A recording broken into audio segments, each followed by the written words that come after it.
23 பந்துகளில் 82 ரன்கள். மும்பை அணியின் ஸ்டார் பாய்னா சும்மாவா? சாதனை படைத்த திலக் வர்மா.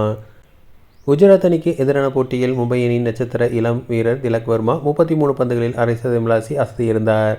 ஆனால் அடுத்த பந்துகள் ருத்ரதாண்டவம் ஆடிய திலக் வர்மா 45 பந்துகளில் முதல் தனது ஐபிஎல் சதத்தை விளாசி வரலாறு படைத்துள்ளார். ஐபிஎல் தொடரில் குஜராத் அணிக்கு எதிரான போட்டியில் மும்பை அணி விளையாடியது. இந்த போட்டியில் முதலில் பேட்டிங் ஆடிய மும்பை அணி 20 ஓவர்களில் 5 விக்கெட்டுகள் இழப்பிற்கு 199 ரன்கள் குவித்தது. சிறப்பாக ஆடிய திலக் வர்மா 45 பந்துகளில் தனது முதல் ஐபிஎல் சதத்தை விளாசி அசத்தியிருக்கிறார்.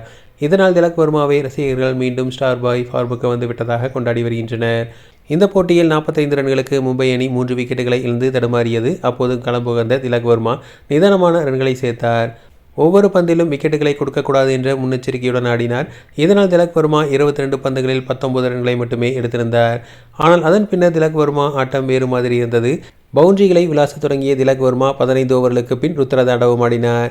இதனால் 33 பந்துகளில் திலக் வர்மா அரை சதத்தை எட்டினார். கடைசியாக ஆடிய 15 T20 இன்னிங்ஸில் திலக் வர்மாவின் முதல் அரை சதமாக அமைந்தது. தொடர்ந்து அசோக் சர்மா வீசிய 18வது ஓவரில் மட்டும் 3 சிக்சர்கள் 2 பவுண்டரிகளை விளாசி தள்ளினார். இதையடுத்து கடைசி ஓவரிலும் 2 சிக்ஸ் 2 பவுண்டரி விளாசி சதத்தை எட்டினார். இதன் மூலமாக திலக் வர்மா 23 பந்துகளில் 82 ரன்கள் விளாசி வரலாறு படைத்துள்ளார். இதன் மூலமாக மும்பை அணிக்கு அதிவேக சதத்தை விளாசிய வீரர் என்ற சாதனையும் படைத்துள்ளார். அதேபோல நம்பர் 5 வரிசையில் களமிறங்கி சதம் விளாசிய 5வது பேட்ஸ்மேன் என்ற பெருமையும் பெற்றுள்ளார். இதன் மூலமாக 2008 ஐபிஎல் தொடரில் மும்பை அணிக்காக சதம் விளாசிய சனத் ஜெயசூர்யாவின் சாதனை திலக் வர்மா சமன் செய்துள்ளார். இந்த போட்டியிலும் ஜெயசூர்யா 45 பந்துகளில் சதம் அடித்திருந்தார்.